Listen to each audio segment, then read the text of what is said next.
The views and opinions expressed in the following program are those of the program's participants and do not necessarily reflect those of station staff, management, and advertisers.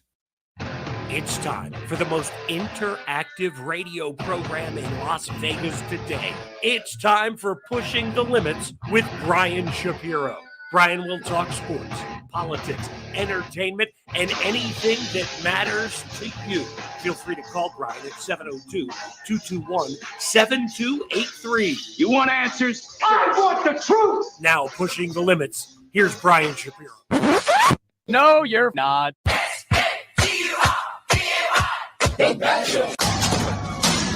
Liberalism is back in style. Welcome to the evolution. Oz also made some very dumb comments about his support for the former president. I would support Donald Trump if he decided to run for president. Are you concerned about the ongoing legal investigations involving the former president? I haven't followed them very carefully. I've been campaigning pretty aggressively. They'll work themselves out. They'll work themselves out? He's a president being accused of treason, not a cat who swallowed some tinsel. I am the god of hellfire, and I bring you...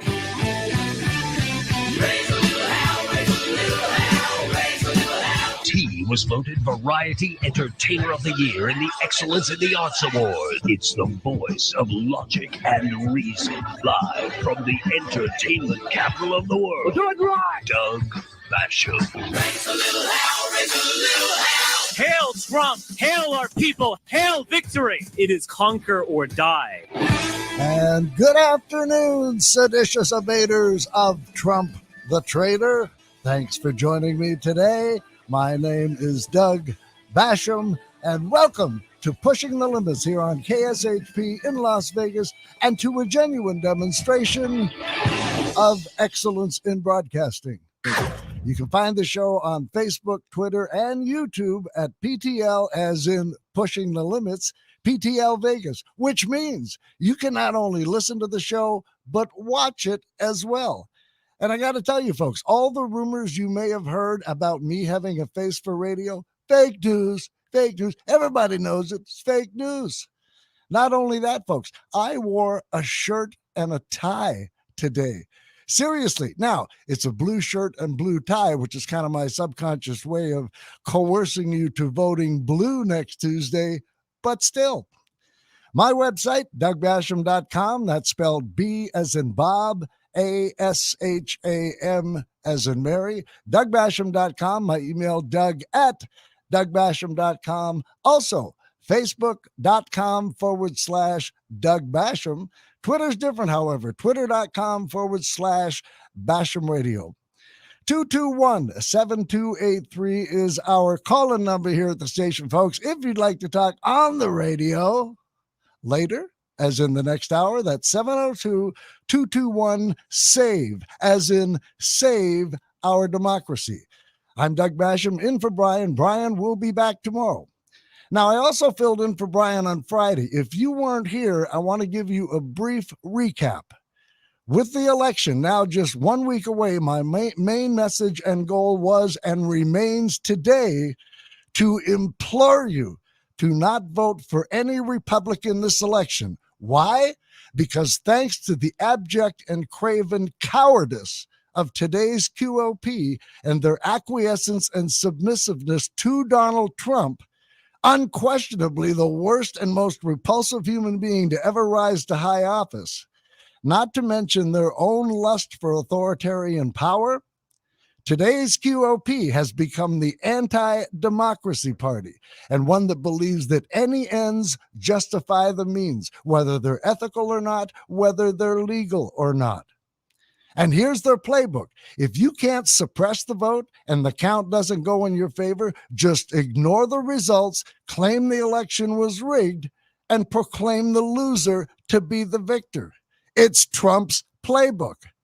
And every Republican who's elected in this country not only empowers the QOP, but the chief democracy destroyer himself, Donald Trump.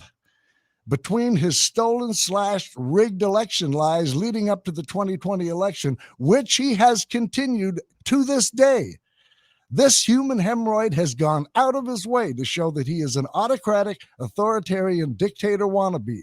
That and he are incompatible with democracy, and they cannot coexist. Therefore, one has to go: Trump and his jackbooted thuggery, or democracy. Which is why I told you on Friday that you have to decide which is more important to you, partisanship or patriotism. Because in the era of Donald Trump, you cannot be both. A vote for any Republican is a vote against democracy and will only hasten its demise. In short, democracy is on the ballot again this year, but even more so than it was 2 years ago. Why? Because in 2020, there was only one election denier on the ballot, Donald Trump.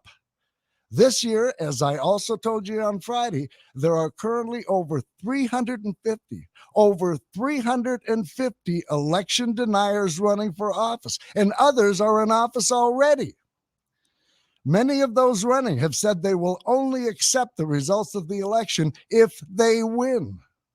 Some of these twisted traitors are running on the platform that if they win, they will overturn the election. And not this one, but the 2020 election. Seriously, these are sick, demented people. They are authoritarian, anti-democracy fascists. And listen close. Any of you Trump humpers want to argue this with me? To overturn an election is to overturn the will and votes of the American people. Overturning the people's will and votes destroys democracy. Get it? And that is as anti-American, unpatriotic, and fascistic as can be. I mean, why do you think the right-wing propaganda hate media keeps babbling and lying about non-existent Democrats, socialists, communists, and Marxists? To distract from the real fascists in their own party that actually do exist, that of course they're paid to protect. And so my question today is, what exactly does our democracy mean to you, and how important is it to you?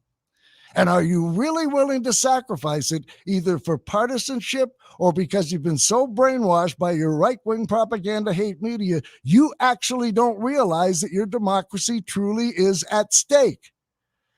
We are currently living through a hostile takeover of the greatest experiment in self-governance in history. And most people don't even know it's happening, while many are egging it on and encouraging it. Whatever the case, because of what today's QOP has become, a vote for any Republican this election is a vote to destroy our democracy.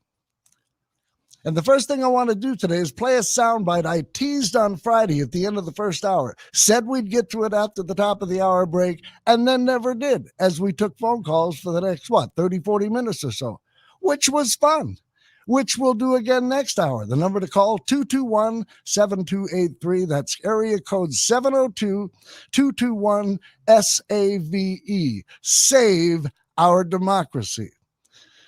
Now, the soundbite I never got to play was that of a Trump-supported candidate for Senate in Arizona, Blake Masters. He's an election denier who's running a campaign ad saying Trump won the 2020 election. However, in a debate last week, Masters said that Joe Biden was the legitimate president and that he had seen no evidence of vote rigging or election fraud. You see, these people talk a whole different game when they're on television than when they're just out at a rally gaslighting their supporters. Well, you can just imagine how that went over with the orange human diaper stain. And so Trump immediately gets on the phone with Masters, and as it turned out, this call was recorded as it was part of a documentary being produced by Fox News. But because the audio isn't that clear, I'm going to give you an overview of it. Trump begins by telling Masters he did great in the debate, but that Trump had received a lot of complaints about Masters' election response, which Trump called, quote, a bad election answer, end quote. And then guess what Trump tells Masters he has to do to cross the finish line in his race? Yep, deny Biden won the election and say it was stolen/rigged. And then Trump talks about Carrie Lake, the Republican candidate for governor in Arizona he has also endorsed. He says when Carrie Lake is asked how her family's doing, she responds by saying the election was rigged and stolen. So Trump then tells Masters he'll lose if he goes soft, aka doesn't lie about the election being rigged/stolen. And this is a twofer, folks, as I will explain after we listen to one pathetic little man grovel before an even larger pathetic little man. Oh, and because this was part of a documentary, somebody decided it'd be a good idea to add some background guitar music. Mr. President, how are you, sir? I got a lot of complaints about that. I don't know what you did with the debate, but I heard you did great on the debate, but a bad election answer. You got a lot of support. You got to stay with those people. Absolutely, we stay with those people. If you want to get across the line, you got to go stronger in that one thing. That was the one thing a lot of complaints about. Look at Carrie. Carrie's winning with very little money, and if they say, how is your family? She says the election was rigged and stolen. You'll lose if you go soft. You're going to lose that at the base. I'm not going soft. You take care of yourself, and you're going to be a rocket ship tomorrow. You watch. Have a good time, Blake. I'll see you tomorrow. Thank you, Mr. President. Bye-bye. So long, man. Bye.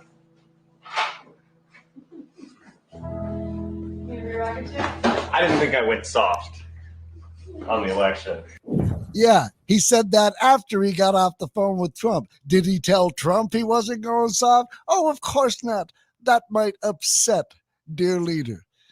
And didn't you just love the guitar? Personally, if I were doing a documentary on any member of today's QOP, this is the background music I'd have chosen.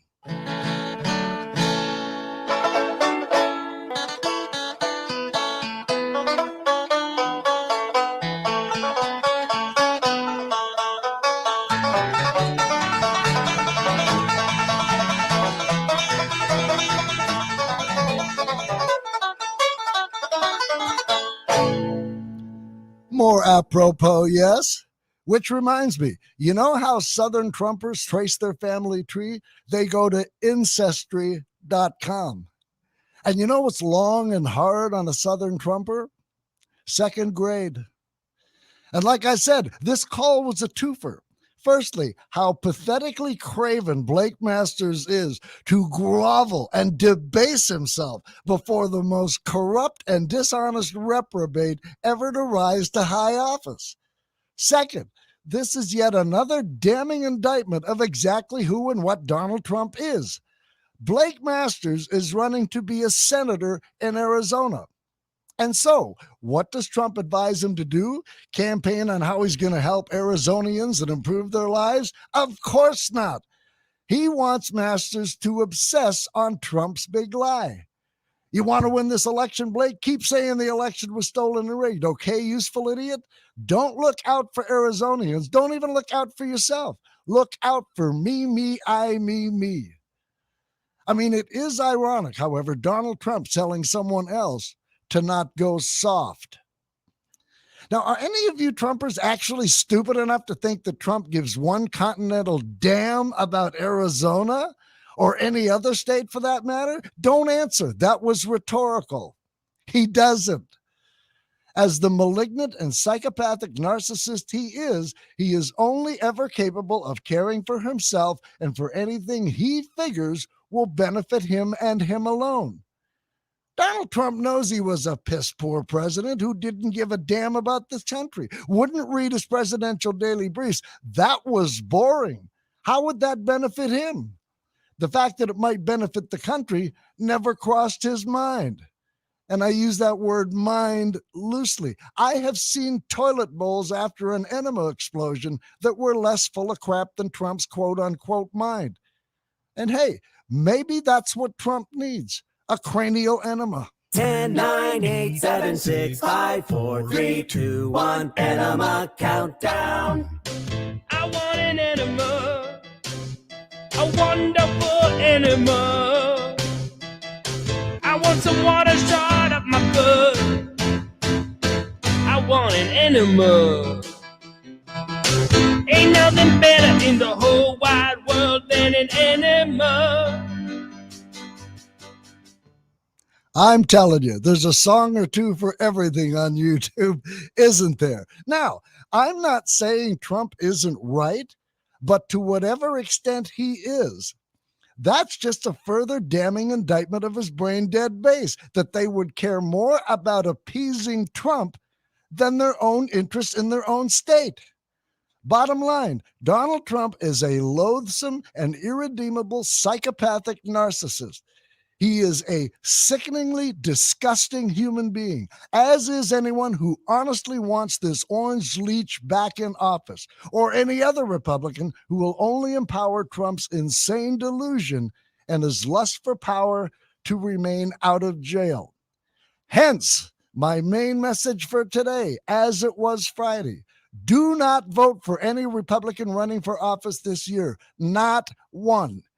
And if you honestly want Trump back in office, we need to talk. 221-7283 is the number to connect with the show in the next hour. That's 702-221-SAVE OUR COUNTRY from Donald friggin' Trump. And one last thing, Trump said when Carrie Lake is asked how her family's doing, she responds by saying the election was rigged and stolen. What, like that's a good thing? You're asked about your family and your response is to lie for a guy who betrayed his country? Really? Would this be an example of those family values you right-wing nuts have been telling me about for years that I never believed even for 1 second? And if this story isn't already, if it hasn't already defined delusional sadness, there's this. Blake Masters is using Trump to fundraise. Nothing unusual about that. But get this, for every $5 he raises, $4.95 goes to Donald Trump. And it even says that right on the email message.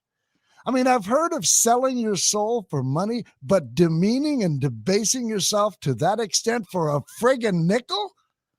All that fawning and groveling for 5 cents? And here I thought Republicans didn't deal well with change. And you talk about redefining the term ironical.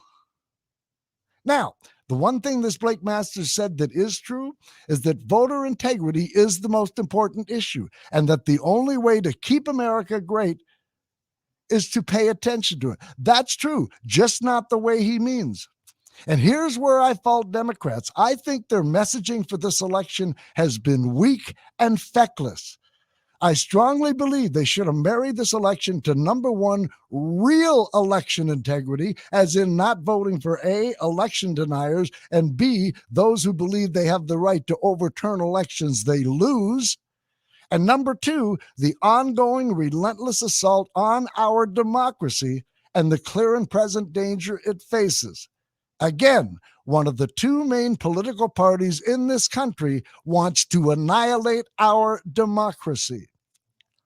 The presidency is the biggest bully pulpit and the loudest megaphone in the entire world.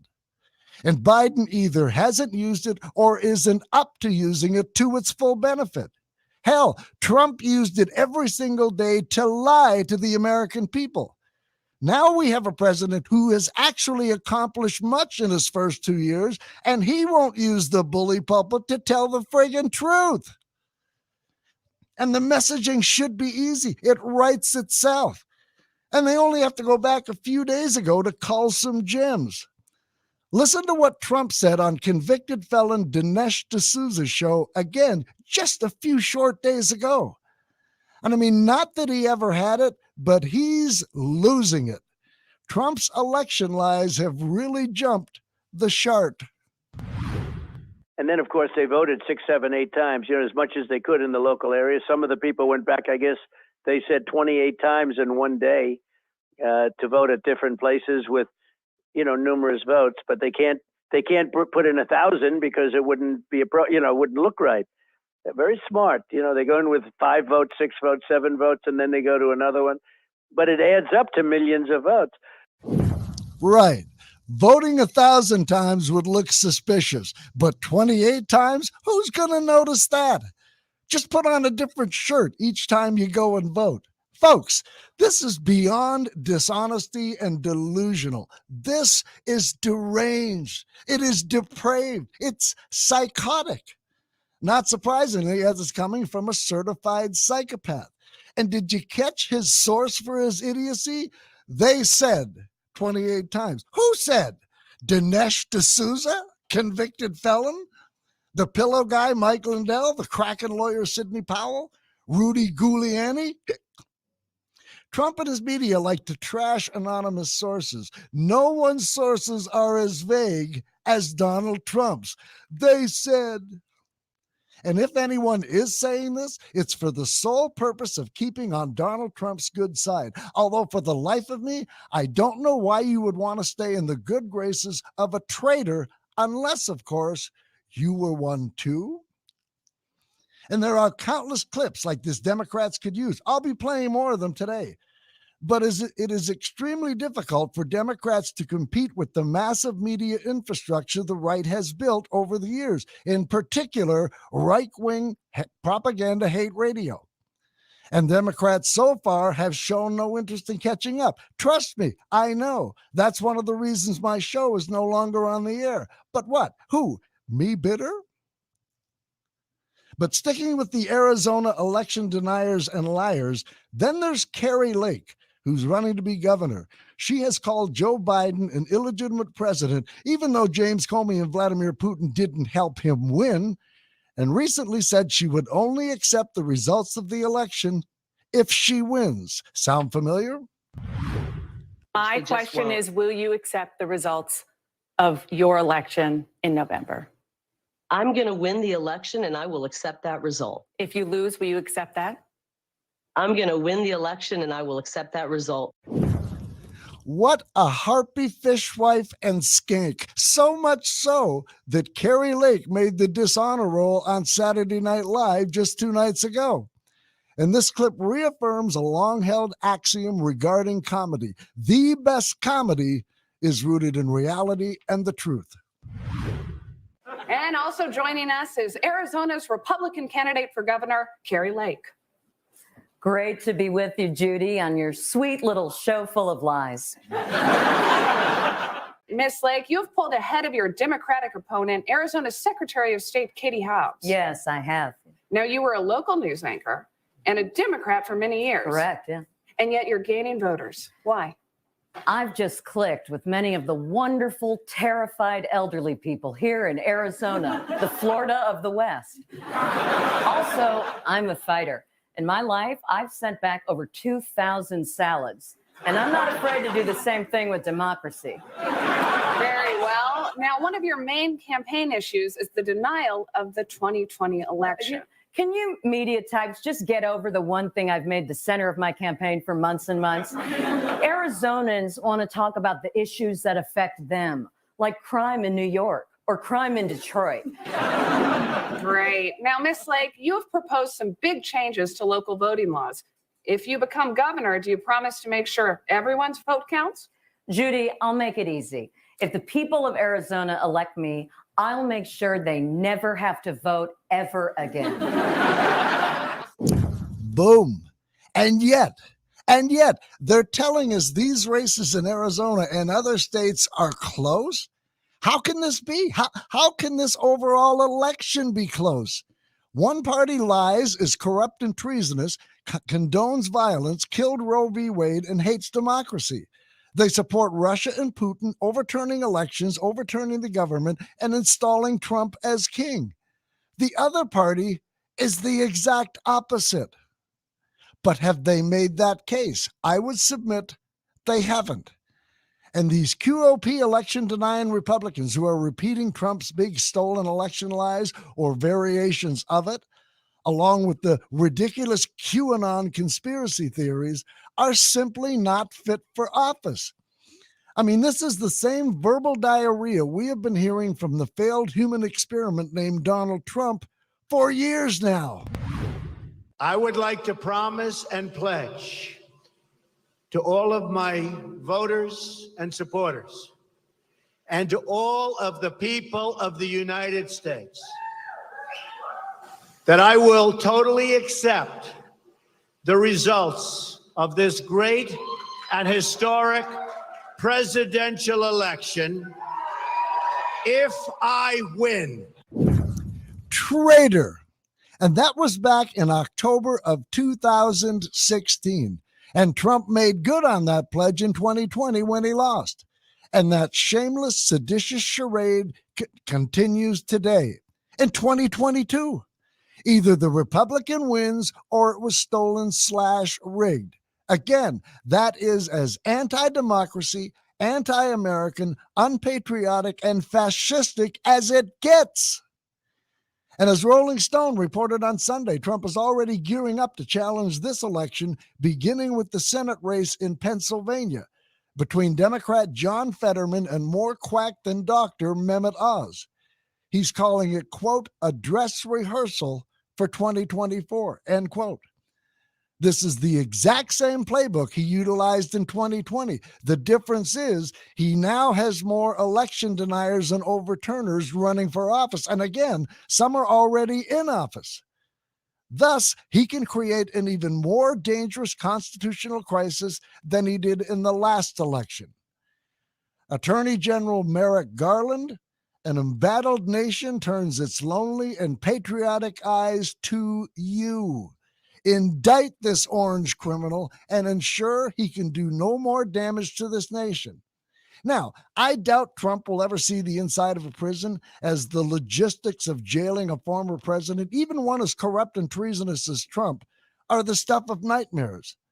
But we can ensure he is never allowed to run for office again, and that is the very least Trump deserves. America deserves much more. And this is why my main statement I made Friday and I'm making today remains: do not vote for any Republican this election. Not one. It also brings me back to the question I asked earlier. What are you, a Trump-Publican partisan or a patriot? Because in this election, you cannot be both. You are either pro-democracy or you're not. You're either pro-American or you're not. You're either a patriot or you're a Trumper. The choice is yours. I told you on Friday about the armed voter intimidating vigilantes in Arizona. I told you a lawsuit had already been filed regarding this intimidation factor by Democratic election lawyer extraordinaire Mark Elias. He said a hearing had been set for the next day. Well, as a result of that suit, the group that was promoting the vigilantes has canceled what they were calling Operation Dropbox. But I do want you to hear something Mr. Elias said the night before the operation was canceled. He was asked to comment on those Trump-Publican members of the QOP who are championing these vigilantes and how much responsibility they bear. This was his response. Absolutely. Republicans from top to bottom bear responsibility. Where is Mitch McConnell calling this out? Where is Kevin McCarthy calling this out? Where are the so-called responsible leaders of the Republican Party saying having armed vigilantes at the polls, preventing people from casting their ballots in a legal way is wrong, and they're going to denounce it? Where are they? It's not just the Kerry Lakes. It's not just the state legislators in Arizona. It is from top to bottom a party that has abandoned democracy and has lost all semblance of decency. Boom. But I got to tell you, Mark, with all due respect, there are no responsible leaders in today's QOP. They are all combinations of spineless cowards and craven anti-democracy fascists, following the path Trump laid out for them. Again, whatever it takes, the end justifies the means. Who cares if it's moral or even legal? And I can't stress or repeat this enough. One of America's two political parties has become the anti-democracy party of authoritarianism and fascistic rule. Ergo, don't vote for any of them. And, you know, I'd like to say I agree with Elias, but there's nothing to either agree or disagree with. What he stated are facts, plain and simple. And this is the most damaging thing Donald Trump has done to this country. He single-handedly destroyed the very concept of truth. He and his equally dishonest minions introduced us to alternative facts, even though by definition, there's no such thing. Anything contrary to the truth are not alternative facts. They're lies, plain and simple. But thanks to Donald Trump, we no longer share a common truth or a shared set of facts. Everything is subjective. And this is the one thing Donald Trump was successful at, destroying the concept of truth. And just remember, what you're seeing and what you're reading is not what's happening. It's somebody's version of the truth, not the truth. Truth is About, truth. no, it isn't truth. Truth isn't truth. You're saying it's a falsehood, and they're giving Sean Spicer, our press secretary, gave alternative facts to that. I think sometimes we can disagree with the facts. No. All that perfectly sums up Trumpism, doesn't it? We disagree with the facts. No, you can't disagree with facts unless you're a liar. And that's what the serial lying Trump has done to this country, as has his right-wing propaganda hate media, Republican legislators, and of course, his brain-dead base. The QOP has already given us QAnon idiots like Marjorie Trader 8 Toes Green and Lauren Bobo the Clown Boebert. Now they're trying to give us people like Dr. Oz, more quack than doctor, and Herschel Walker. Herschel Walker, who is perhaps the most manifestly unfit and unqualified candidate for public office since Donald Trump himself. He's a certified liar. He's also dumber than the proverbial box of rocks. I'm serious. If Walker had a coherent thought in his head, it would rattle itself to death in that empty cavern he calls his brain. And Walker, like Carrie Lake, was pilloried on Saturday Night Live this week as well. With the midterms less than 2 weeks away, Republicans appear to be surging with a strong closing message from candidates who have gone from underdogs to stars of the Republican Party. But how? Tonight, we talked to 3 of them. First, Senate candidate from Georgia, Herschel Walker. Yeah, hello, Judas. My name is Herschel Walker, Texas Ranger, and I'm running for president of the United Airlines. Like the great Trump Donald said, I could pay for an abortion in the middle of Fifth Avenue and not lose any voters. I swear, Herschel Walker fell out of the stupid tree and hit every damn branch on the way down. Seriously. And I'll add this. If the QOP is willing to put a violent, lying, deadbeat dad who is as dumb as a stump and coherent as a wet newspaper in the upper chamber of Congress for 6 long years, all for partisan gain, they don't give 2 craps about this country. And make no mistake, they don't. They don't give a continental rat's ass about this nation. As right-wing hate radio ho Dana Lash said, I don't care if Herschel Walker paid to abort endangered baby eagles. I want control of the Senate.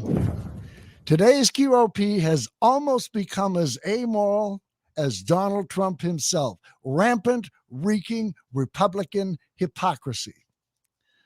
Moving on, seeing as I just mentioned this QAnon conspiracy theory, let's dig a little deeper into that, shall we? Firstly, the theory itself, namely that a cabal of satanic, cannibalistic Democrats, of course, operate a global child sex trafficking ring wherein they not only sexually abuse children, but kill them, drink their blood, or even eat them. Now, the one thing they haven't explained is how you traffic these children after you eat them. But hey, people who buy into ridiculous conspiracy theories aren't known for their ability to do nuance or exercise logic and common sense. We won with poorly educated. I love the poorly educated. And let's be honest, the only reason Trump can get away with saying something like that is because his base is too stupid to realize he was talking about them. Evidenced by the raucous applause he received for saying something those stupid enough to attend one of his clandemic rallies should be highly offended by. You know, if they weren't so stupid.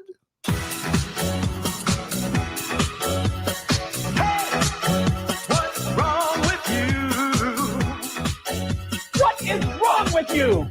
You're stupid. Why you so stupid? Why you so stupid? Stupid.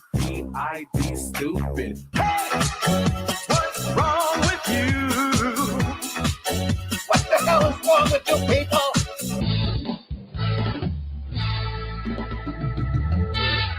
So that's the QAnon conspiracy theory. And again, that's stupid enough.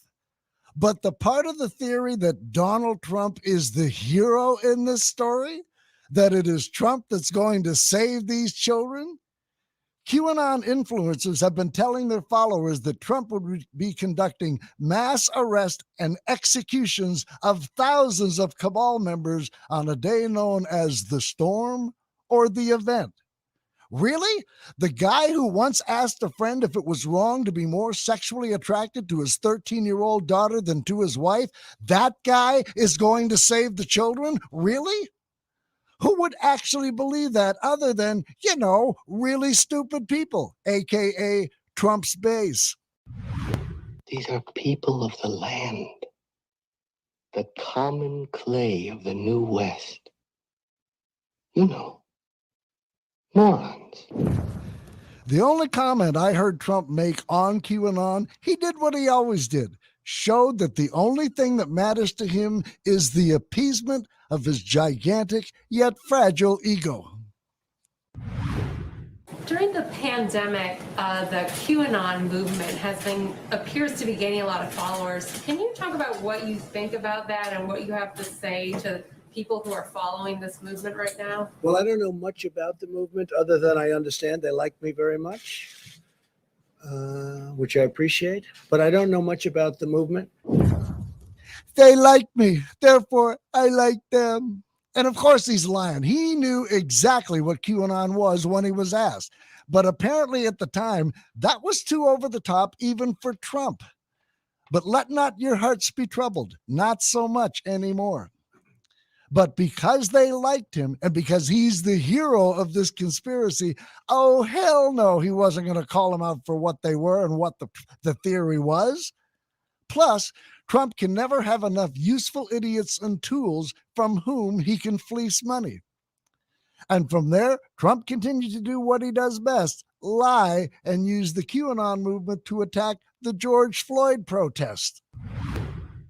I have heard that it is gaining in popularity. And from what I've heard, these are people that when they watch the streets of Portland, when they watch what happened in New York City in just the last 6 or 7 months, but this was starting even 4 years ago when I came here, almost 4 years. Can you believe it?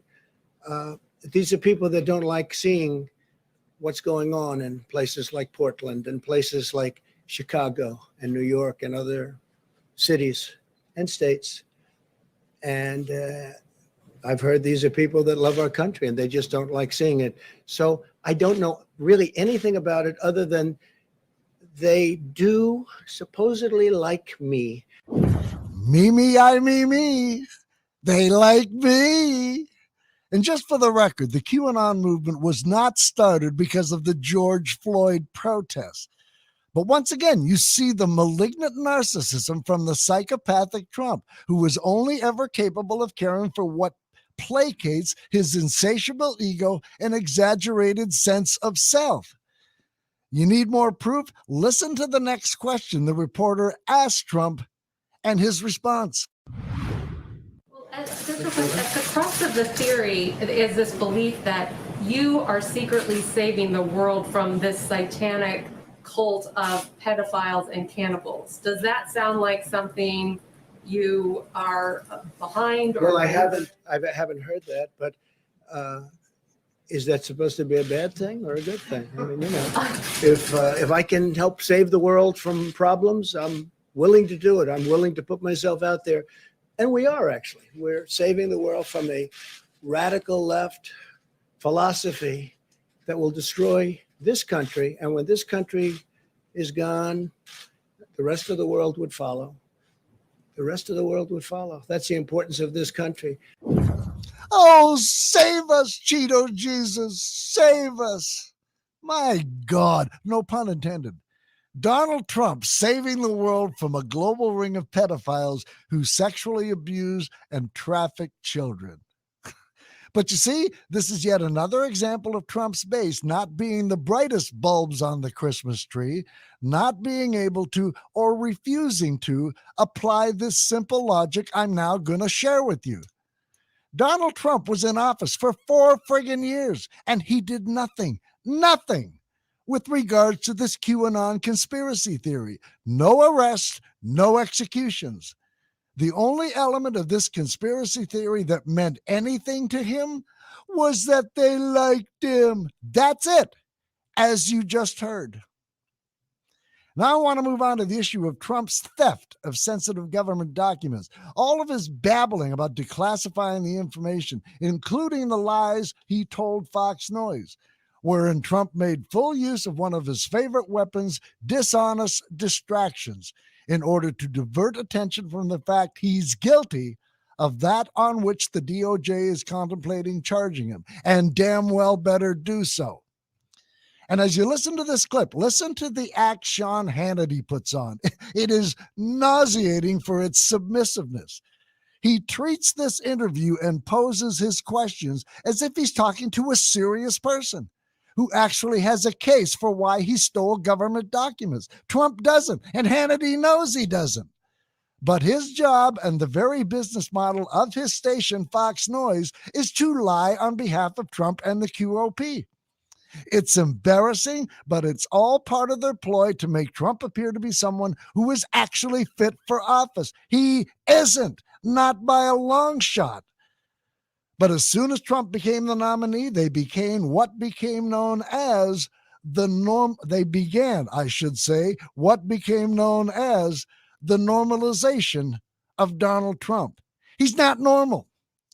Let's give this travesty a listen. So let me ask you this question, because I think this is the next logical question, because the president of the United States, you, unlike, say, Hillary Clinton in her case, right, a president has the power to declassify. Correct. Okay. You had said on Truth Social a number of times you did declassify. I did declassify, yes. Okay. Is there a process? What was your process to declassify? It doesn't have to be a process, as I understand it. You know, there's different people say different things, but as I understand, there doesn't have to be. Firstly, Hannity knows damn well that there is a process, but his job is to show for Trump. And so he asked a question to which he already knew the answer for the sole purpose of providing Trump with an opportunity to lie, which Trump did, to which Hannity said nothing, even though he knew Trump was lying. That's Fox. But did you catch the little plausible deniability Trump included in his response? As I understand it, which is a lie. But he thinks it allows him to play the I don't know card in the future. We now know that multiple Trump advisors, including his own White House attorneys, told him he wasn't allowed to take those documents with him and that it constituted a felony if he did. Trump didn't care. He's an autocratic, authoritarian dictator wannabe. He believes he's above the law, and in fact, he wants to be and believes his desires and whims should be the law. And of course, as I just said, there absolutely is a process for declassifying documents, including notifying the agency or agencies who classified it in the first place. Thus far, there has been zero evidence presented that Trump notified any agency for anything he's now lying and saying he declassified. And as he continued, Trump not only expanded his first lie, the way he did so was not only insulting, it was embarrassing. Seriously. And of course, Hannity played it straight. That's what he's paid to do. If you're the president of the United States, you can declassify just by saying it's declassified, even by thinking about it. Bitch, please. This isn't just a lie. This is an embarrassing, insulting lie. Oh, I can declassify stuff just by thinking it. But you see, this is the one foundational hallmark of Donald Trump. The man, and I use that word loosely, he has no shame. Zero. I mean, this is such a brazen, obvious lie that even a mentally challenged half-wit would be ashamed to utter it. Fortunately for Trump, many in his lobotomized base don't even rise to that level. But Trump can utter it, and with conviction, because he has no shame. Another example, remember when he mistakenly said that Hurricane Dorian, which was headed for Florida, would also hit as far as Alabama? Government meteorologists quickly disputed that, but Trump, being Trump, couldn't even admit he had made an honest mistake. So what did he do? He continued to tell the lie that Alabama was going to be hit, and then he actually went on national television during a presidential briefing and held up a weather map, but one he had altered with a Sharpie. Seriously, he drew a half circle over the southern part of Alabama, again with a Sharpie, which stood out like a sore thumb compared to the other official markings on the map. Who would do something like that? Answer, someone who's not just a liar, but a liar with absolutely zero shame. That was insulting and embarrassing. And while we're on the Sharpie weather map topic, this was one time when one intrepid reporter told Trump it looked like a Sharpie had been used on the map. And as you listen to this clip, please take note of the ease with which Trump lies. He lies as easily as most people breathe, and ironically, with the same frequency. President, you showed us a map earlier, the initial forecast. Yeah. It appeared to have been, edited or something to include Alabama. Can you explain how that change was made? No, I just know, I know that Alabama was in the original forecast. They thought it would get it as a piece of it. It was supposed to go, actually, we have a better map than that, which is going to be presented, where we had many lines going directly, many models, each line being a model, and they were going directly through. And in all cases, Alabama was hit, if not lightly, in some cases pretty hard. And that map that you showed today looked like it almost had like a Sharpie. I don't know. Nothing he said there, nothing was the truth. Alabama was not the original forecast, and certainly not to the extent it was going to get hit really hard. And the Weather Service confirmed that the first time Trump told that lie. And what you just heard was Trump doing what we discussed on Friday, selling the lie. In the original forecast, Alabama wasn't just going to get hit, but some forecasts said, many people are saying it would be hit really, really hard. The inveterate liar selling the lie, which in this case requires the teller of the lie to have absolutely zero shame whatsoever. No problem for Trump. And just for the record, he didn't have a better map he was going to present, the one with all the lines and models, nor did he ever present one. Why? Because there wasn't one. He was lying. But did you hear how comfortable he was and the ease with which he demonstrated that comfort when the reporter said it looked like the original map had been altered with a Sharpie? I don't know. He just doesn't care. And of course, he was lying. Of course, he knew he was the one who altered it, or at the very least, ordered someone else to. But again, when you have less than zero shame, you can actually vomit embarrassing comments like that during a presidential press conference. And if you go back and watch that footage, look at the expressions on the faces of his aides when he held that map up. They were cringing at this orange rear smear's complete and disgraceful lack of shame.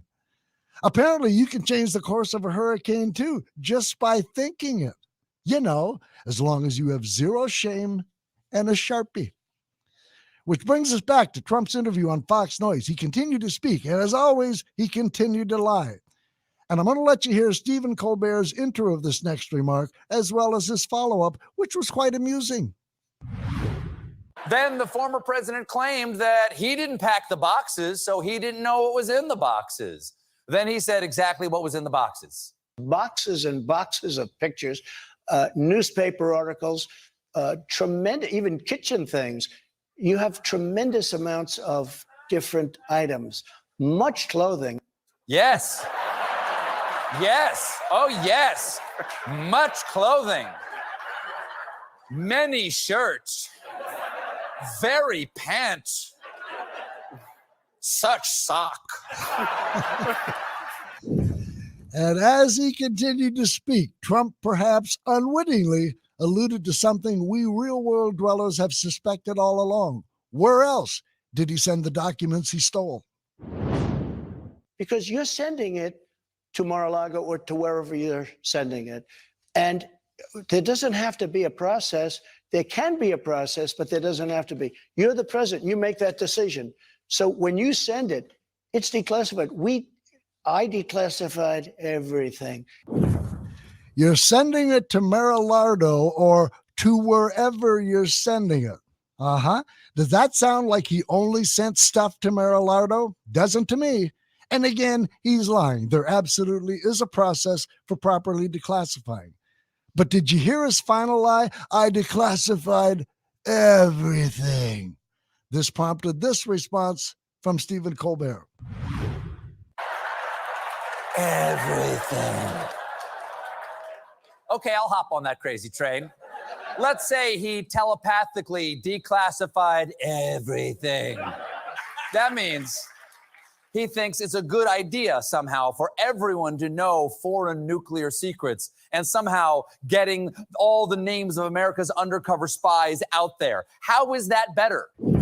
Great point and great question. But did Trump's right-wing propaganda hate media ever offer either? No, they didn't, because it doesn't suit their agenda and business model.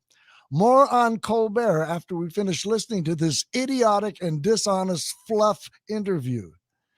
Next, Trump went to his standby, just another radical liberal organization trying to make poor, oppressed Donald Trump look bad when he is as guilty as sin dipped in pig fat. Now, I declassified things, and we were having a lot of problems with NARA. You know, NARA is a radical left group of people running that thing. And when you send documents over there, I would say there's a very good chance that a lot of those documents will never be seen again. Yep, the National Archives and Records Administration. It's comprised of nothing but radical lefties, even though they had no problem with either Bush 1 or Bush 2, Reagan, Ford, Nixon, et cetera, et cetera. I mean, at some point, even the die-hardest of Trumpers have to admit, or at least consider, maybe, just maybe, the problem is Trump. And in all honesty, they know. They know he is everything we real world dwellers know he is. The difference is they don't care because they're just as bad as he is. The integrity, honor, challenge dregs of society have finally found their champion, a lifelong grifter, con man, and snake oil salesman, a chronic, habitual, pathological serial liar, a nauseatingly malignant narcissist who has to make everything about himself and only cares about things from the standpoint of whether or not they benefit him, an autocratic, authoritarian dictator wannabe, and of late, a traitor to his country. And then Trump went full stupid, and everybody knows you never want to go full stupid. There's also a lot of speculation because of what they did, the severity of the FBI coming and raiding Mar-a-Lago. Were they looking for the Hillary Clinton emails that were deleted, but they are around someplace? And this response was so stupid, Stephen Colbert had no chance or no choice but to make his response equally stupid.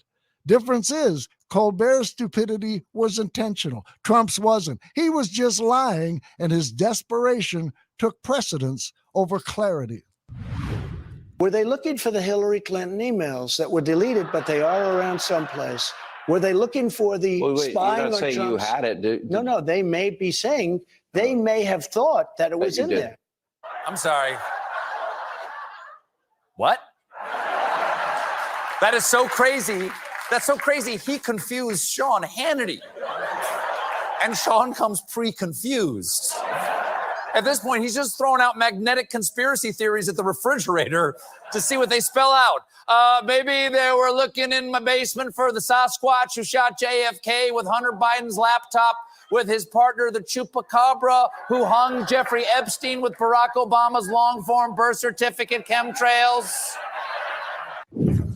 And here are a couple things neither Colbert nor Trump's media have ever pointed out. Firstly, don't you have to ask the question, why on earth would Trump even need that stuff? And of course, the obvious answer to anyone who lives in the real world and knows what a lifelong con man and grifter Trump is, it's either to sell them for money that will benefit him or for leverage that will benefit him monetarily. I mean, really, what other possible excuse could you come up with to justify Trump even having possession of these top secret documents? He didn't read them when he was president.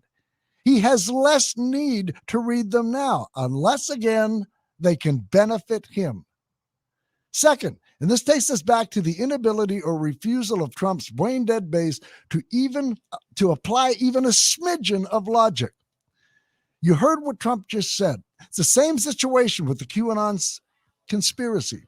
4 years in office, no mass arrests, no executions. Nothing QAnon related at all, except they liked him. It's the same with these stolen documents. Trump had them at he's had them at Mar-a-Lago for almost 2 years. He had access to them for 4 years before that. Don't you think if there were anything in them regarding Hillary's emails, he would have said or done something? Of course he would have.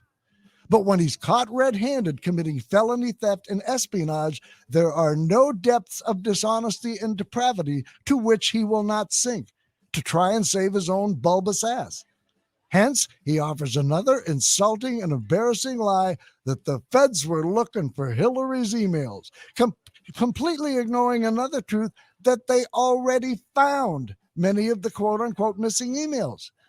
I mean, whether they were deleted from Hillary's server or not, they still existed on the phones or computers of those who either received emails from Hillary or sent them to her. And after examination of those emails, they still found nothing amiss. But you think Trump's base knows that? You think their media ever told them that? Of course not.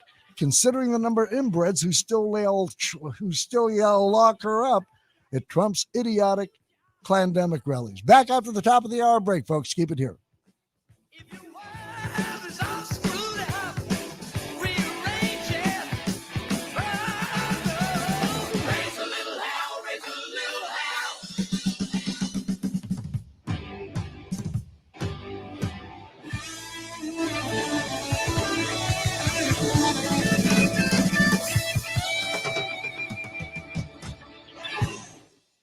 Martin Show, weekday afternoons at 2 on 1400 KSHP North Las Vegas. Online at kshp.com.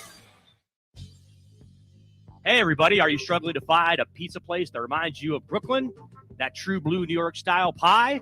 Well, worry no more. Stallone's Italian Eatery Pizza is a knockout. We're located at 467 East Silverado Ranch Boulevard, just off of Premium Road, half a mile east of South Point Casino, just minutes from the Las Vegas Strip. Come by and grab a slice of pie. Plus, check out our Brooklyn-inspired Italian cuisine. Our sandwiches are super. Hero, that is. Because why be a sub when you can be a hero? Stallone's Italian Eatery is here to serve you phenomenal food, Vegas. Forget about it.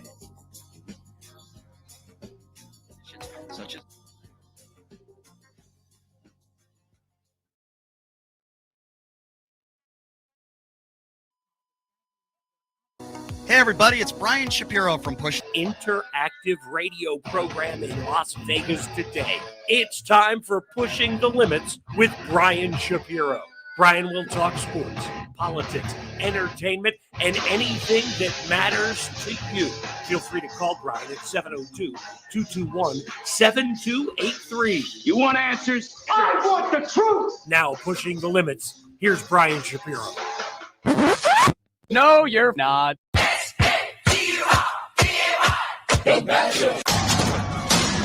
Liberalism is back in style. Welcome to the evolution. We will give you updates on all the races as Americans turn out to answer this year's big question: democracy, hot or not? And it looks like we're going to have a nail biter here because polls have the race tightening as Republicans gain momentum. But in what could be a good sign for Democrats, early voting turnout is breaking records, possibly because of those signs outside of polling stations: democracy closing, everything must go. I am the god of hellfire, and I bring you. Raise a little hell, raise a little hell, raise was voted Variety Entertainer of the Year in the Excellence in the Arts Awards. It's the voice of logic and reason, live from the entertainment capital of the world. Do it right! Doug Basham. Raise a little hell, raise a little hell. Hail Trump! Hail our people! Hail victory! It is conquer or die. And good afternoon, seditious invaders of Trump the traitor. Thanks for joining me today. My name is Doug Basham, and welcome to Pushing the Limits here on KSHP in Las Vegas, and to a genuine demonstration of excellence in broadcasting. You can find the show on Facebook, Twitter, and YouTube at PTL, as in Pushing the Limits, PTL Vegas, which means you can not only just listen to the show, but you can watch it as well, folks. I mean, I got to tell you, for those who haven't done so yet, I went all out today. I wore a dress shirt and a tie. You are a sharp-dressed man. and it's a blue shirt and a blue tie. Ergo, vote blue a week from tomorrow. Again, my main message on Friday, my main message today: do not, under any circumstances, vote for any Republican on Tuesday. A vote for any Republican strengthens today's QOP, which has become the party of anti-democracy, and their chief democracy destroyer, Donald friggin' Trump. 221-7283 is our call-in number here at the station, folks. If you want to talk on the radio, that's 702-221-SAVE, as in Save Our Democracy. If you need to get a hold of me, my website is DougBasham.com, spelled B-A-S-H-A-M, as in Mary, DougBasham.com. My email, Doug@DougBasham.com. Also, Facebook.com/Doug Basham. Twitter is different, however. Twitter.com/Basham Radio. If you are just joining us, as we led into the top of the hour break, we were listening to an interview Trump did on Fox News with Sean Hasn't Any. And they were talking about Trump's theft of sensitive government documents that belong to the U.S. government, not Trump. And the bite we heard just before the break, Trump said maybe the feds were looking for Hillary's emails. I made the point. Trump had these documents at Mar-a-Lago for almost 2 years. He had access to them for 4 years before that. Don't you think if there were anything in those documents regarding Hillary's emails, he would have said or done something? Of course he would have. But Trump's base is never told these logical, nuanced things by the right-wing propaganda hate media. And this is the inevitability of them isolating themselves deep within the bowels of their media's bubble and echo chamber. Of course they don't know any of this, which is why one of their favorite whataboutisms and false equivalences remains, but her emails.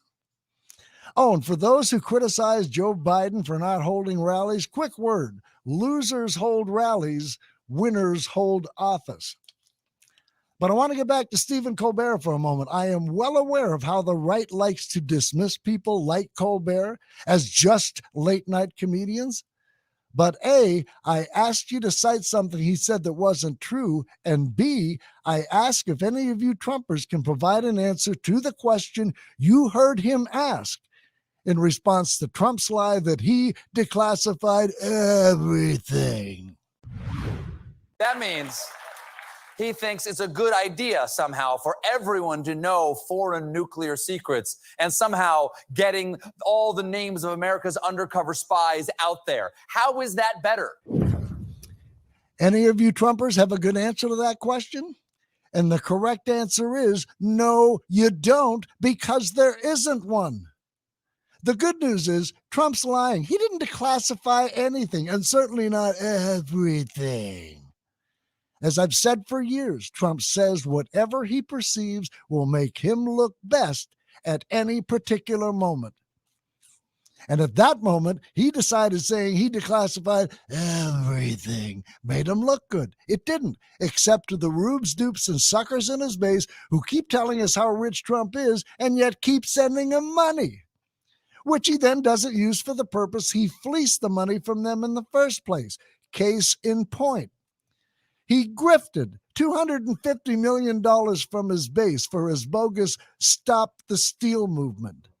He then turned around and spent $0 on his efforts to overturn the election. Why? Because he knew he was lying. He knew the election wasn't stolen and rigged, and we now know that he admitted that to his closest aides. But he also knew his base would keep sending him money. Again, Trump despises his base and sees them as nothing but useful idiots and tools to keep replenishing his bank account. And because they're not the sharpest knives in the drawer, they keep sending it to this self-professed billionaire. Again, stupid people do stupid things. And if you need any more proof of just how much Trump hates his base, here's another instance. Same MO, different grifter. Steve Bannon swindles millions of dollars from Trump's base for his build the wall grift. Millions of dollars. Then he keeps the money for himself. What does Trump do to the guy who conned and defrauded and swindled his base? Does Trump renounce Bannon on behalf of his base? Of course not. He pardons Bannon. Oh, Trump just loves you Trumpers so much. Trump's base is Charlie Brown to Trump's Lucy. He will never let you kick the football, Trumpers, no matter how much money you send him or how much you continue to support him. But when I began this bit on Trump and the classified material he stole, I said it was all a distraction. Here's why. Trump is being investigated for potentially breaking 3 laws, one of them being a key facet of the Espionage Act. The 3 laws are 1, willful retention of national defense information, 2, concealment or removal of government records, and 3, obstruction of a federal investigation. Here's the kicker, Trumpers. Listen close. Move closer to your radio or computer screen or phone. Under these 3 laws, the classification status of the material doesn't matter. I'll repeat that. Under these 3 laws, the classification status of the material doesn't matter. To be found guilty of violating the espionage does not require that the information be classified. It only requires that the information be capable of compromising the national security of the United States. On that charge, they have him dead to rights. Add to that, simply failing to surrender sensitive government information when properly asked by a government official to do so, that is also a violation of the Espionage Act. I thought I had more there in that note. That's it. That is also a violation of the Espionage Act. Your voice is supposed to drop when you hit a period. As for concealment or removal of government records, ditto, dead to rights. He's even admitted he took them. He's just telling the declassification lie to placate his brain-dead base. Jeez. And 3, obstruction of justice. When you steal government documents and then you lie and say you didn't, and then you change your story and admit you did take them and that you'll return them all, and then you don't return all of them, prompting a legally obtained and executed search warrant to recover the documents, and then it's reported you still haven't returned them all, that is as clear a case of obstruction of justice as there is. And just for the record, he cannot declassify nuclear secrets. And all this classified/declassified rhetoric is just that, designed to distract for what he's actually being investigated for. They have him dead to rights on all 3 laws. In short, he's guilty. He's guilty, Judge, he's guilty. You could see it in his eyes. He's guilty, Judge, he's guilty. We have seen through all his lies. The time has come to put this boy away. Well, oh yeah. He's guilty. Stand down, the case is over. Stand down, the case is closed. The time has come to put this boy away.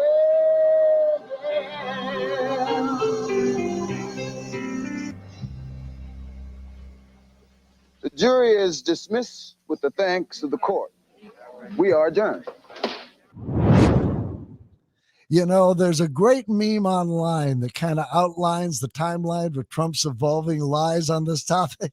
It goes like this, quote, I didn't take the documents, but if I did take them, they weren't classified. And if they were classified, then they were planted.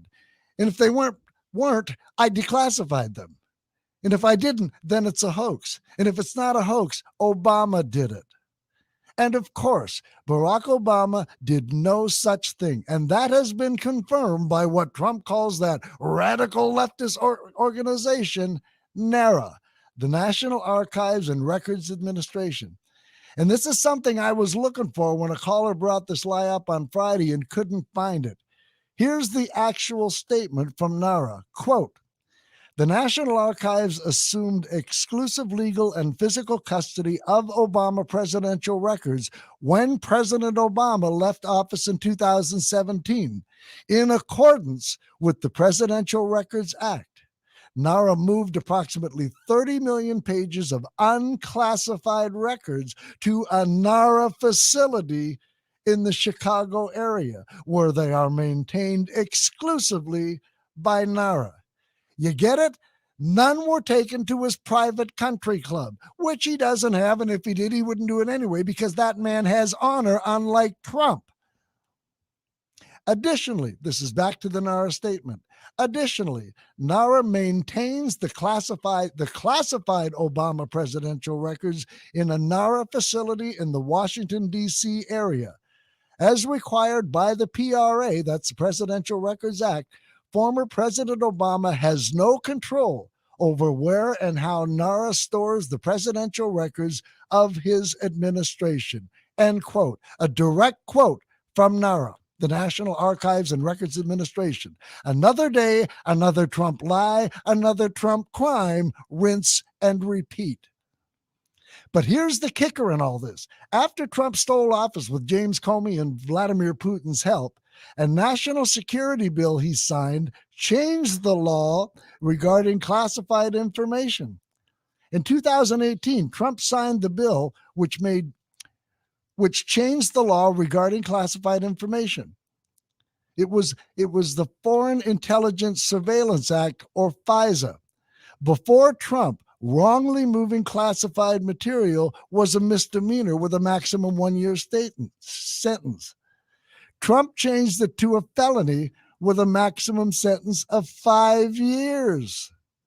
And you know why he did this? He hoped he could apply it to Hillary Clinton, except that he couldn't. He had 4 years, couldn't do it. Why? Because there was nothing there. But I got to ask, how sweet would it be if a law signed out of malice towards Clinton is used to punish Trump for his treasonous actions? And it damn well should. 221-7283 is our call-in number here at the station, folks. If you want to talk on the radio, that's area code 702-221-SAVE, as in save our democracy. Let's head to the phones now, and we will begin with my good buddy, Mark. You're first. Thanks for calling. Hey, Doug. Hey, Mark. Hey, how you doing, guy, today? You seem a little upset about a few things. It's almost as if you're sane. Well, I guess so. Well, I'm a realist. I'm a realist who places, a lot of emphasis on the truth and facts. Absolutely. There's a couple that I wanted to send your way regarding that, too. Sure. Just the other day when you were on, there was a guy that called in and said, well, what about those Democrats who deny that they lost elections? Yeah. Stacey Abrams actually said that, of course, she accepted the results of the 2018 election against Kemp, even though, of course, he should have recused himself because he was the Secretary of State at the same time he was running for the governorship. Right. But she raised issues about that election regarding access. Okay. My point was that, and this is a quote, my point was that the access to the election was flawed, and I refuse to concede a system that permits citizens to be denied access. That is very different than someone claiming fraudulent outcome. Right. So for all those Republicans out there who want to say whataboutism, there's no such thing here. Well, Donald Trump basically, as a narcissist that he is, has no interest in reality or facts, or that the 6-1 lawsuits were dismissed for lack of evidence, not because of standing. Yeah. Yeah, you know, and the well, you know what, Mark? The other thing, Mark, go ahead. Just further to the point you just made before you go on, the reason that Trump supporters do these weak and lame ass whataboutisms is because their media doesn't give them any nuance. I mean, they don't give them any facts and truth, but they also don't give them any nuance either.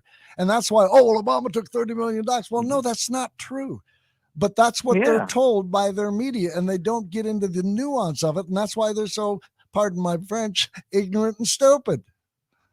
Well, you know, the problem is you use the word nuance, and the Republican listeners out there are going to have to look up what that means. So, you know, that's a real issue. Hey, the other thing is that Paul Krugman had a pretty good piece. It's in the Sun today. And the headline tells you everything you need to know. Republicans have no plan to address inflation. Yeah. So when all the idiots out there go, well, look, the Democrats caused inflation, and they don't even ask their candidates, what are you going to do? What are you going to do? Because they have no plan, first of all. And secondly, half the inflation we're experiencing is corporations taking profit. All right. So if you want to bitch about, if you want to complain about Democrats not addressing inflation, you know, take a look at everybody out there buying products at inflated prices, you know, like gasoline. Yeah. Yeah. When profits are hitting record levels. Yeah. Imagine that, you know. So if you took that out of the equation, our inflation rate would actually be about half of what it is now, and a lot lower than what most of the world is experiencing, including in the UK. And they're still dabbling in this dumb trickle down economic stuff, right? So they're saying, oh well, we'll cut taxes and that'll increase revenue and blah blah blah, and that's never worked, and it will never work. It's really about dismantling the social security networks in the UK. You know, they had nationalized health service that was the envy of many nations, but of course with the party of conservatives in charge, you know, starting with Margaret Thatcher, they've been busy trying to dismantle that stuff because apparently they enjoy the fact that people get sick and die. Yeah, I hear you. You know? Yep. Yeah, so I hope this message gets out to a couple of people with a few brain cells rubbing together that call into your show. Anyway, the other thing is, anybody listening, if you're sane, just go out and vote and bring a couple of friends. I hear you, Mark. Thanks for calling. I appreciate it. Again, folks, like Mark said, make sure you're registered, go and vote, and whatever you do, do not vote for any Republican who's running. Not a single solitary one. 221-7283 is the call-in number here at the station, folks. That's 702-221-SAVE our democracy. Let's go to JD on line 2. JD, you're next. Thanks for calling. Doug, I'd like to nominate you to be the head of the Democratic Reelection Committee, replacing Debbie Wasserman Schultz. You are the best. You would get more Democrats elected than any head of that department now. Second, I want to congratulate you on tripling the call-ins to the show on Friday. So you obviously have a, an audience out there. In regard to Mark just talking about Stacey Abrams, a couple of other things that maybe, you know, you have missed or Mark has missed. I doubt it. On deniers, Al Gore fought for 5 weeks. Senator Barbara Boxer in 2004 and 31 Democratic House members voted not to certify Bush's reelection, including the current. Hold on. Let me just pop in here for a minute. I know all of what you're going to say. I've heard it before. I listen to right-wing talk radio too. The difference is Donald Trump lost the election. Donald Trump planned this coup or overturning of the election All right. months Could I before just it say happened. something? You already did. You've been Now I'm chiming in on what you just said. You are making a you false comparison. You should be in the Senate because they wouldn't have to do away with the filibuster. You could talk forever. Well, JD, I imagine you're right up there too. But the bottom line is, this is a horrific false equivalence. Donald Trump, what Donald Trump is doing in no way, shape, or form mirrors or comes close to what anybody else has ever done in this country's history. Well, Benny Thompson, the head of the January 6th committee, and Jamie Raskin, who are on that, were also part of the deniers of the Trump election. Hillary said her quote, he was an illegitimate president. But by the way, I'm just giving Justin a motion here. When I do this, pot the person down immediately. That was an aside. I potted myself down. Okay, good. No, the bottom line. What did you just say? I lost my train of thought talking to Justin. I just said that even Hillary Clinton said Trump was not a legitimate president. But Hillary Clinton conceded the election and called Trump the night of the election. JD, the next day. It's a false equivalence. Let me ask you something, JD. Are you really not aware of the danger Donald Trump and his authoritarianism presents to this country? Do you not actually see that our democracy is in trouble? Because you keep making all these false equivalents going back to Al Gore and Herbert Hoover and whoever. You're ignoring the elephant in the room. This guy is an authoritarian dictator wannabe. Why are you going back and making false equivalences? Why don't you address the elephant in the room that Donald Trump wants to destroy our democracy and that there's 350 election deniers running for office that are willing to back him up? Why don't you ever address that? Well, I'm trying to give you the other side of what But there is no saying. Other side to Donald Trump. Yes, there is. No, there isn't. The man is an authoritarian dictator wannabe who wants to destroy our democracy. Never before have we had someone try to do that. Let me ask you one question. No, address what I said. Do you not see the danger? This is a yes or no, JD. No. Do you not see the danger Donald Trump presents to this democracy? First of all, there are too many yes checks or and no? balances. Yes or no? No, there are too many checks. Okay, I'm going to let you go. That's it. When I ask a question and it's a yes or no, don't say, well, let me ask you this. No, I don't want to hear it. I don't want to hear your questions. I want a response. I want a direct response. I prepare the truth and the facts for any time I'm on the air. And sometimes my patience for false equivalences of 30 friggin' years ago that aren't even close to what we are experiencing now, a hostile friggin' takeover of our democratic system. So I don't care what Stacey Abrams said. It was a whole lot different, as Mark pointed out, than what you're told by your right-wing propaganda hate media. I don't want to hear about Al Gore. The bottom line is Donald Trump lost this election, and decisively.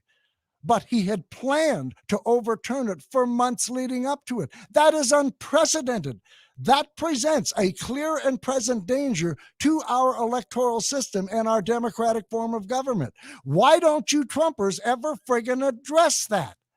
You give me all these stupid, lame-ass false equivalences and flashbacks to things that don't matter a hill of beans to what we're going through now. And I wonder why. 221-7283 is our call-in number here at the station. If you want to chat, that's 702-221-SAVE our democracy. Let's head back to the phones and bring on another one of my good buddies, Carl. Carl, you're next. Thanks for calling. Yeah, hey, Doug. Hey, Carl. Friday, I thought you said you weren't going to be on Monday, but I was shocked. I was just teasing. Actually, I wasn't supposed to, but something came up, and stuff happens. Oh, yeah. What came up was a little intelligence, so they got you back. But that's good. Listen, did you hear? It just came up with the news. Trump has put in a request through an attorney to the Supreme Court to stop the release of his tax returns. Well, he's a little late for that because the Southern District of New York has already got a bunch of them, enough to prove that his crimes and whatever that he's committed, him and his company and his family have committed crimes. And I think they've got the proof of that. Yeah. And it's going to be coming out soon. And when you say he's never going to be put in prison, it's going to be pretty close. He's going to be arrested. I guarantee you that. Well, there's no question he deserves to rot away in a prison cell for the rest of his miserable, demented life. But the logistics of throwing an ex-president in prison are nightmarish. I mean, what happens to the Secret Service? Do they, have a cell adjoining his? Yeah, no. No, I think he'll be arrested. In all He'll honesty, be arrested and go through. In all honesty, if he is indicted for espionage, there is only one punishment he should get. He won't because he's a former ex-president, but he should get the Julius Ethel Rosenberg treatment. He won't. Again, he won't. You're being very nice about it. Yeah. Listen, talk about him financially too. He's thinking of becoming rich. He could think about declassifying, and he could also think about becoming rich. Yep. Did you know that? Yep. And you know that it's unbelievable. That man is I'm telling you, you probably are worth more than he is. If you know anything about economics, if you know anything about economics, your net worth is your assets before your debts are taken from that. He owes more than he's worth. There isn't one piece of property he has that isn't in the red. He doesn't have any profit or any equity in any property or company he's got. And every company he ever owned went into bankruptcy. He bankrupted everything he had anything to do with. Well, six bankruptcies of a casino, Carl. You know how hard it is to bankrupt the casino? Casinos are almost a free license to print money. Yeah. And Trump declared bankruptcy 6 times. Nobody can own a casino and become bankrupt because casinos have certain figures they work on that they have to take in more than they pay out. It's guaranteed. Yeah. You can, and when he went but bankrupt, this great businessman, great businessman. Every company he went into, he bankrupted, and if he did, he cheated everybody who worked for him. Everybody who worked for him by not paying them. And Carl, not only that, look at his charity. He didn't even, most people set up these charities as kind of a shell or a shelter for their own money. Trump didn't put a single dime of his own money in his charity. He fleeced it from other people. Then he used it to spend money on himself. The same with his Trump University. He took advantage of people looking for a better life, including a lot of veterans. Yeah. I told you last week. Bilked them. I mean, the guy is a con man. I told you last week I graduated Trump University, remember? But I had to you had to go give up my diploma because I found out that none of his teachers had ever graduated high school. Exactly. So that made me a little upset. It made me a little upset at the time. But my final thing is, are you having a good Halloween? Are you going to have a good Halloween? I am. Good. In fact, I have Carl. Are you just listening or are you watching? I'm listening. Oh, okay. Listening. For those who are watching, I found this online. Carl, you're going to pretend you can see it. It's a picture of a pumpkin. Apropos, because it's Halloween, but the front part of the pumpkin is made to look like the bars of a prison cell.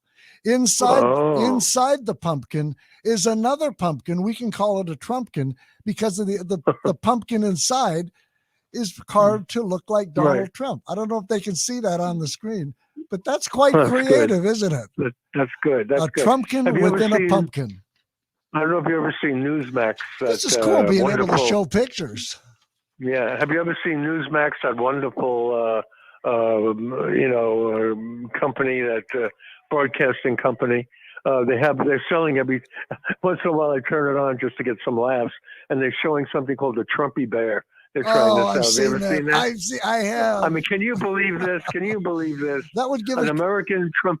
I know. Yeah. I mean, when I was a kid, I got teddy bears. I didn't get Trumpy bears. Giving a kid a Trumpy bear, what better way to start him on a life of loserdom? Yeah, well, Kid Trump goes to sleep with he a does love- Trumpy bear under his pillow. Yeah. He probably wakes up and his pajamas are gone. Yeah. Well, Trump does love Halloween. You know why he loves Halloween? Why? Because he doesn't cost him anything. He doesn't have to buy a mask. Well, that's true. And if there's anybody who knows it, true, Carl, that's very true. And if there's anyone who knows anything about Halloweenies, it's Donald Trump. Hey, Carl, I got to run. I appreciate you calling me, buddy. Okay. We'll Take do it care, again. sir. We'll do it Bye. again whenever. 221-7283 is the number, folks, here at the station. That's 702-221-SAVE our democracy. It's a little past the bottom of the hour. Justin and I just made an executive decision. We're going to take a break. We'll be back after that break. We'll head back to the phones, and I got some other stuff I want to squeeze in before I get out of here. I'm Doug Basham. Back after this. Keep it here. Hey, everybody. Are you struggling to find a pizza place that reminds you of Brooklyn? That true blue New York style pie? Well, worry no more. Stallone's Italian Eatery Pizza is a knockout. We're located at 467 East Silverado Ranch Boulevard, just off of Premium Road, half a mile east of South Point Casino, just minutes from the Las Vegas Strip. For the average person to find a great attorney out there, there's so much misinformation. Now, let me introduce you to former Chief Deputy District Attorney Thomas Moskal. He was Las Vegas's top DUI prosecutor for years. He prosecuted the most high-profile DUI cases in Clark County. No one knows more about DUI law in Nevada. Just Google it. If you get charged with DUI, whether it's a misdemeanor or even more importantly, a felony, you need Thomas Moskal representing you. His relationships with the prosecutors and judges and his knowledge of DUI law to work for you. So give him a call now or text him at 702-848-5555. It's your life and liberty that's at stake. Don't wait. Call now. That number again, 702-848-5555.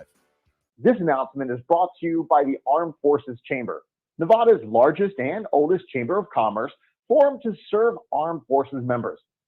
Your opinion matters. Your vote counts. You can make history. Vote Patsy Brown as the first female to be public administrator. Patsy Brown is a contract lawyer. Patsy Brown is a federal contractor with 15 years of experience. Patsy Brown is a business owner with 25 years of experience.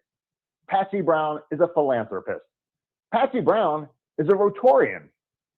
Patsy Brown is endorsed by attorneys, business owners, community leaders, legislators, pastors, seniors, and veterans. Vote Patsy Brown from October 22nd through November 4th and November 8th. Learn more at votepatsybrown.com. Again, that's votepatsybrown.com.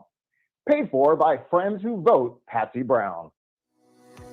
Hey everybody, it's Brian Shapiro from Pushing the Limits. I want to tell you guys about Sahara West Urgent Care and Wellness. They're conveniently located on the southwest corner of Sahara and Jones. They're open Monday through Friday, 9 a.m. to 9 p.m. and Saturday, 9 a.m. to 5 p.m. At Sahara West Urgent Care, they'll take care of all your healthcare needs. They offer routine services such as physicals, STD testing, car accident treatment, and work injuries. You name it, they do it. They have on-site x-ray, EKG, ultrasound, and labs. They treat chronic conditions such as asthma, blood pressure, diabetes, and more. They also offer general wellness exams, treatments such as testosterone enhancement, and cancer screening. They're located on Sahara, 6125 West Sahara Avenue. Their number is 702-248-0554. And the best part, they accept most major insurances and affordable cash pay prices, office visits starting at just $95. And I'm also a client. So please give them a call, 702-248-0554.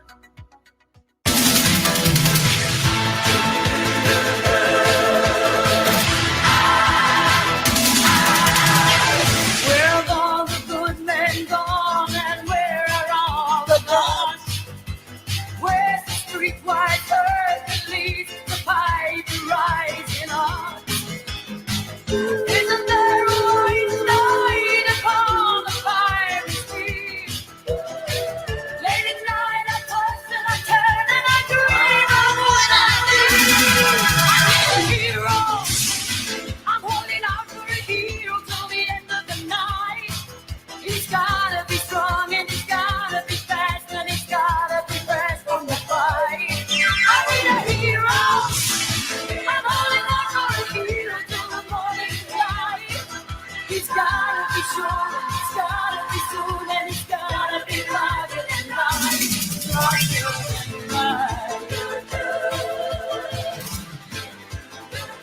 Such a great song. Bonnie Tyler, I Need a Hero. This country needs a hero. Donald Trump is not that. He is the anti-hero. We're back, folks, for our final segment here on Pushing the Limits here on KSHP in Las Vegas. You can find the show on Facebook, Twitter, and YouTube at PTL, that's Pushing the Limits, PTL Vegas, which again means that you cannot just listen to it on the radio. You can watch it. And if you haven't watched it today, folks, you're missing out. I put on a dress shirt and a tie for the show. You see? Just for you. And Bonnie Tyler. 221-7283 is our call-in number here, folks. If you got something you need to get off your chest in this last segment for today, and my last segment till who knows when. That number is 702-221-SAVE-OUR-DEMOCRACY. And before we head back to the phones, I've got one thing I want to comment, something that JD said. I asked JD why he was always giving me these stupid false equivalences from 30 years ago that have no reflection, meaning, bearing, relevance to what's going on today. The all-out assault on our democracy. And JD started to say, I asked him, if he was truly not worried, or if he truly did not see the danger Donald Trump presents to our democracy, you know what he said? No, because we have checks and balances. That's not the friggin' point.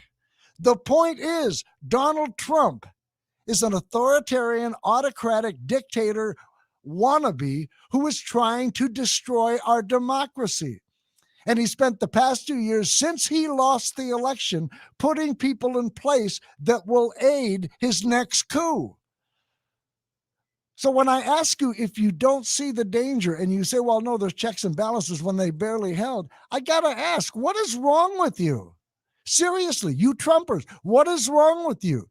You sit there and you babble on about Hillary's emails or Hunter Biden's laptop or immigration or abortion or book burning, or whatever your media spoon feeds you that day, and you're ignoring the 800-pound elephant in the room, the hostile attempted takeover of our democratic process. And I will ask you Trumpers the same question I asked JD. Do you really not, and again, this is checks and balances aside, you understand? Do you really not see the danger Donald Trump presents to this democracy? If you have an answer for that, I'd love to hear it. 221-7283 is the number whereupon you can give that answer. That's 702-221-SAVE-OUR-DEMOCRACY. Let's head back to the phones now. We'll talk to my good buddy, John. You're next. Thanks for calling. Captain Cajones. Hey, John, what it is? Hey, my man, it's always a good day when we get to hear Doug Basham on the radio. You know, and now all you radio executives, can't you see this man has talent on loan from God? He's supremely talented. Give this man a show. Talent in the on morning or loan. drive time. Talent on loan from God. I'll break it. It's real simple. Whenever you're in a debate with one of these retarded Republicans, there's four simple principles you need to keep in mind. Mm-hmm.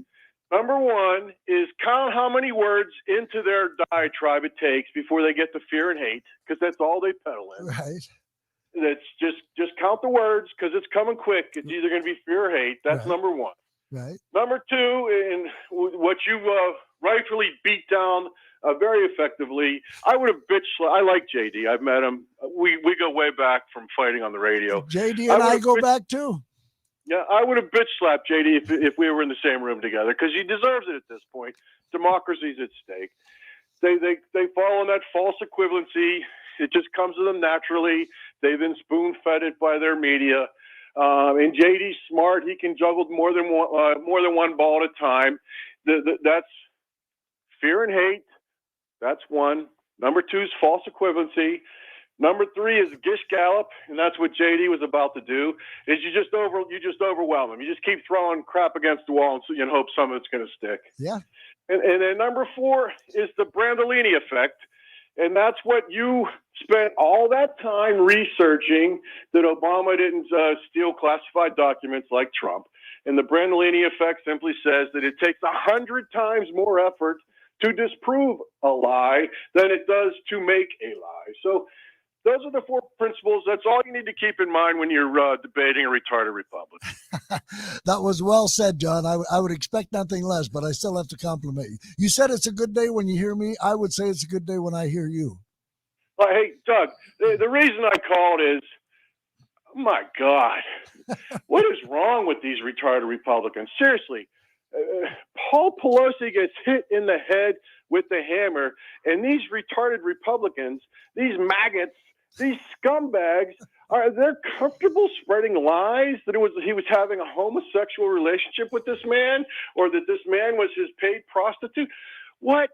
Have you no decency, sir? Have you no morals? Have you no values at all? What the hell is wrong with you retarded Republicans?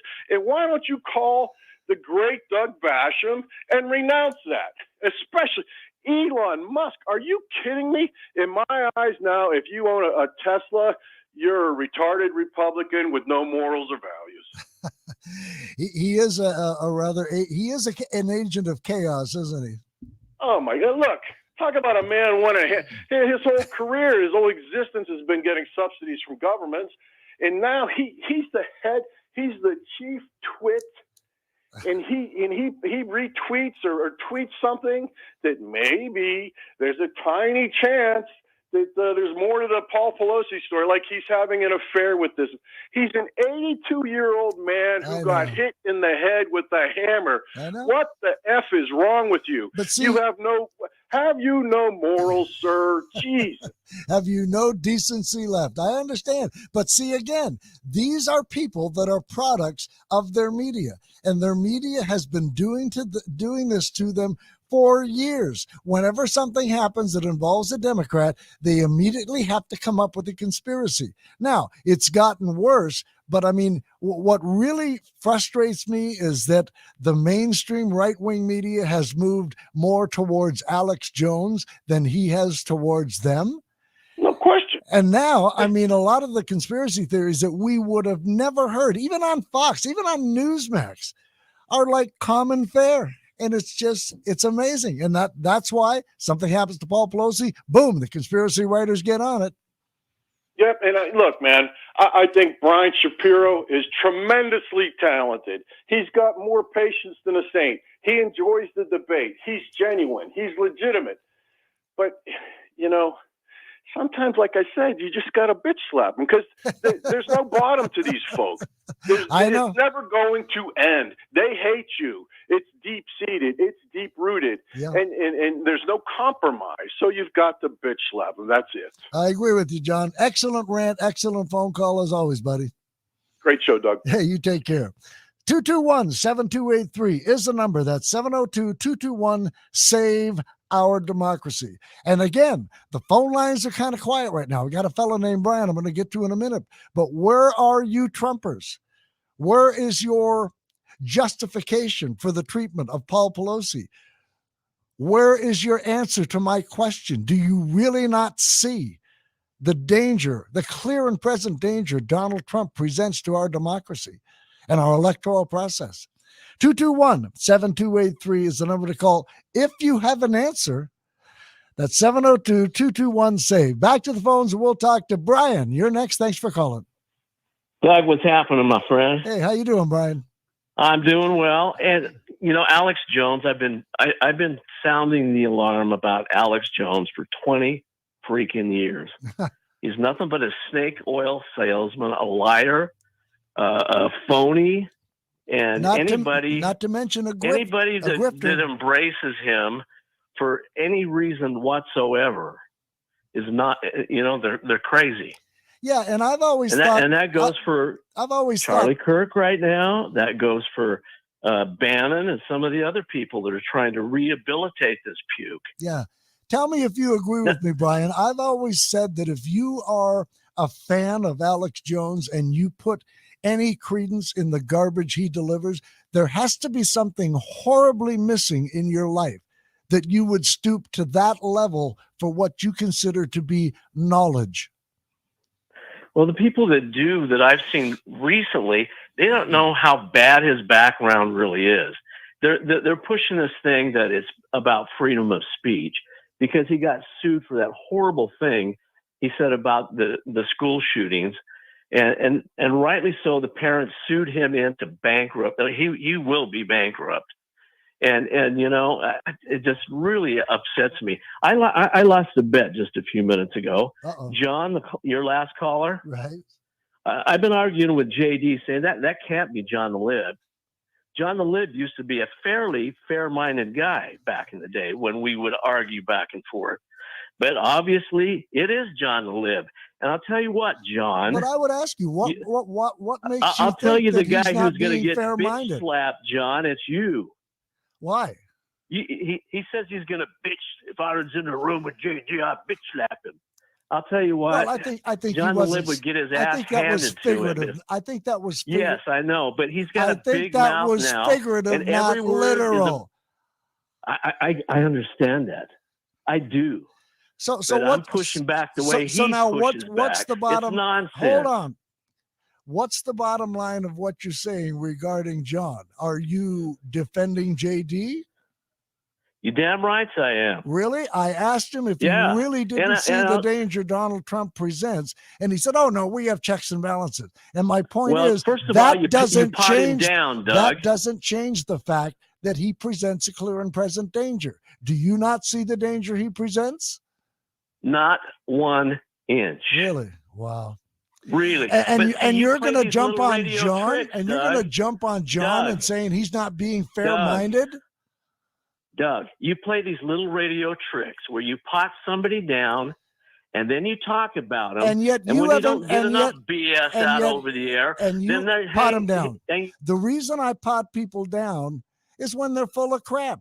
And right now, I thought this was going to be a pleasant conversation, but if you're going to attack John the Lib when nothing he said wasn't 100% true, and defend Donald Trump and say, you don't see not one bit the danger he presents to this country when he has lied about this election starting months before it and has continued it to this day, incited an insurrection, an attack on our Capitol on January the 6th, and you don't see any danger? How dare you try and attack another caller? And I'm not defending John because he's a liberal and I'm a liberal. Doesn't matter. The truth is the truth. John spoke the truth. Doesn't matter if he's a lib or a conservative. But to say that you don't see the danger Donald Trump presents when the evidence is just over friggin' whelming. You're probably one of these people that think January 6th was just another tour from the Capitol. Am I right? Is he gone or is he still, he's gone? Well, no loss. But seriously though, folks, when have we ever had an attack on the Capitol that tried to interfere with the hallmark foundational principle of our country, a free and fair election and the peaceful transfer of power? That's never happened. And it happened because of one man and one man alone, Donald friggin' Trump. And for you to call me and attack another caller who spoke the truth and say you don't see not one bit the danger Donald Trump presents to this country? What about the 30,500 lies he told in his 4 years? How about when he attacked and mocked that disabled person? Did you have a problem with him then? Of course not. And I'll bet you call yourself a supporter of the military. Where were you when he said John McCain and other POWs weren't heroes because they were captured? Did you have a problem with that? I'm sure not one bit, right? Everything's just hunky-dory. It's like, how many times are you going to throw people under the bus, including our military that you always claim to support 100%? How many people, how many organizations, how many things are you going to throw under the bus so that you can keep your blinders on and not admit the obvious, the truth, that Donald Trump is the single most clear and present danger this democratic republic, this representative democracy, whatever you want to call it, he is the biggest and clear and present danger it has ever faced. And back to JD. Oh, well, we have checks and balances. Yeah, that barely friggin' held. And that was when there was one election denier. Now we've got 350 running for office with others already in place. And you don't see the danger? I don't know. part of me wonders if it hurts, if it's painful to be that incredibly stupid and ignorant. But I'll have to wait to another time to find out because we are just about out of time, folks. I want to thank you for listening. I want to thank you for calling. I want to thank Brian for giving me the opportunity to fill in. He'll be back tomorrow. I got to thank Justin, who was just awesome on the board. I mean, he ran this show like you've been doing it for years. I have been. He did a whole lot better of the show than I did, and I'm supposed to know what I'm doing. Anyhow, folks, it has been a slice. No, make that a slice and a half. The election is one day tomorrow. Vote blue. Do not vote for any Republican under any circumstances, not one. I'm Doug Basham. See you when.